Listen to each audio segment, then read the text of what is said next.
నమస్కారం మిత్రులారా. ఈరోజు మనం మన జీవితాన్ని మార్చగల ఒక అమూల్యమైన సందేశం రమణ మహర్షి గారి బోధన గురించి తెలుసుకుందాం. ఇనుముని ఎవ్వరూ నాశనం చేయలేరు. దానికి పట్టిన తుప్పే దానిని నాశనం చేస్తుంది. అలాగే మనిషిని కూడా ఎవరూ నాశనం చేయలేరు. అతని చెడు ఆలోచనలే అతని నాశనం చేస్తాయి. మనలో చాలామంది ఇలా అనుకుంటూ ఉంటాం. అతను నన్ను మోసం చేశాడు, అతను నన్ను నాశనం చేశాడు, ఆ పరిస్థితి వల్ల నా జీవితం చెడిపోయింది, ఆ వ్యక్తి వల్లే నేను ఇక్కడికి చేరాను, నాకు ఈ దుస్థితి వచ్చింది. కానీ నిజంగా మనల్ని నాశనం చేసేది బయట ప్రపంచమా, బయట తిరిగే వ్యక్తులా, లేక మనలో ఉన్న ఏదైనా శక్తే? ఈ ప్రశ్నకు స్పష్టమైన సమాధానం ఇచ్చారు రమణ మహర్షి గారు. ఇనుము తుప్పు ఎలా లోపల నుంచి కొల్లగొడుతుందో, మనిషి లోపల ఉన్న చెడు ఆలోచనలు కూడా అలాగే అతన్ని నాశనం చేస్తాయని చెప్పారు. ఈరోజు మనం ఈ వాక్యంలోని లోతైన అర్థాన్ని తెలుసుకోవడానికి ప్రయత్నిద్దాం. మొదటి భాగం, ఇనుముకి తుప్పు పట్టడం అంటే, ఇనుము అనేది బలమైన లోహం. భారీ యంత్రాలు, వంతెనలు, భవనాలు ఇవన్నీ ఇనుముతో నిర్మించబడతాయి. బయట నుంచి వర్షం పడుతుంది, గాలి వీస్తుంది, ఎండ తగులుతుంది, కానీ ఇనుము మాత్రం అలాగే దృఢంగా నిలబడుతుంది. కానీ ఒక చిన్న తుప్పు పట్టినప్పుడు మొదట చిన్న మచ్చలాగా కనిపిస్తుంది, కానీ తర్వాత అది విస్తరిస్తూ వెళ్తుంది. చివరికి మొత్తం నిర్మాణాన్నే ఆ తుప్పు బలహీనపరుస్తుంది. ఇక్కడ మనం గమనించాల్సిన విషయం ఏమిటంటే, ఇనుమును నాశనం చేసింది బయట నుంచి వచ్చిన శక్తి కాదు, అది లోపల ఏర్పడిన తుప్పు. అలాగే మనిషి కూడా బలవంతుడు. ఆత్మస్వరూపంగా చూస్తే అతడు అమృత స్వరూపుడు.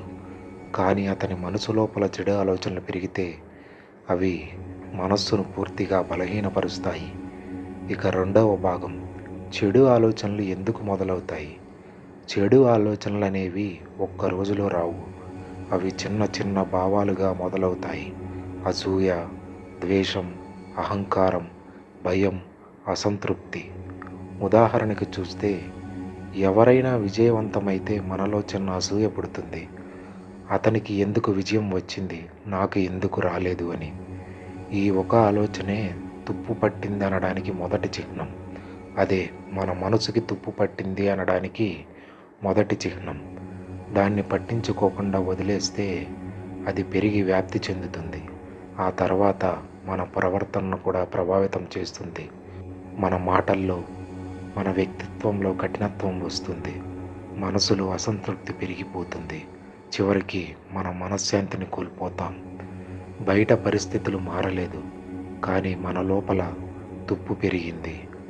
మూడవ భాగం, నేను ఎవరు, ఆత్మ విచారణ. రమణ మహర్షి గారు ఎప్పుడూ ఒక సాధన సూచించేవారు. నేను ఎవరు అనే ప్రశ్న. మనకు కోపం వస్తే అడగాలి, ఈ కోపం ఎవరికి వచ్చింది? నాకు. అయితే నేను ఎవరు? ఈ ప్రశ్న లోతుగా మన మనసు లోపల అడిగితే మనసు పూర్తిగా నిశ్శబ్దం అవుతుంది. ఆ నిశ్శబ్దంలోనే చెడు ఆలోచనలు కరిగిపోతాయి. ఎందుకంటే చెడు ఆలోచనలన్నిటికీ మూలం అహం. అహం అంటే నేనే కర్త, నేనే చేస్తున్నాను అనే భావం. ఈ భావం తగ్గితే తుప్పు తగ్గుతుంది. ఇక నాలుగవ భాగం, ఒక చిన్న కథ చూద్దాం. ఒక గ్రామంలో ఇద్దరు రైతులు ఉండేవారు. వారికి సమానమైన భూమి, సమానమైన వర్షపాతం. ఒక రైతు ప్రతిరోజు తన పొలాన్ని పరిశీలించేవాడు. చిన్న కలుపు మొక్కలు కనిపించినా వెంటనే తీసివేసేవాడు. మరో రైతు ఇది చిన్నదే కదా అని వదిలేసేవాడు అశ్రద్ధతో. కొన్ని నెలల తర్వాత మొదటి రైతు పొలం పచ్చగా పండింది. రెండవ రైతు పొలం కలుపుతో నిండిపోయింది. మన మనస్సు కూడా ఒక పొలం లాంటిది. చిన్న చెడు ఆలోచనలు వెంటనే తొలగిస్తే మన జీవితం సుభిక్షంగా ఉంటుంది. వదిలేస్తే అవే మనల్ని కబలిస్తాయి. తుప్పు పట్టకుండా ఎలా ఉండాలి? ఇక ఐదవ భాగంలో చూద్దాం. ప్రతిరోజు ధ్యానం చేయండి. ఒక 10 నిమిషాలు ధ్యానం చేస్తే సరిపోతుంది. కృతజ్ఞతా భావాన్ని పెంచుకోండి. ఉన్నదానికి, ప్రతి చిన్నదానికి ధన్యవాదాలు చెప్పుకోండి.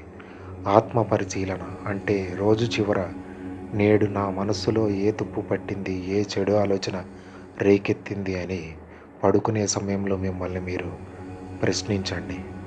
మనస్సును శుభ్రంగా ఉంచడం ఒక సాధన. అది ఒక్క రోజులో సాధ్యమవదు. కానీ క్రమంగా చేస్తే ఫలితం అనేది మాత్రం ఖచ్చితంగా ఉంటుంది.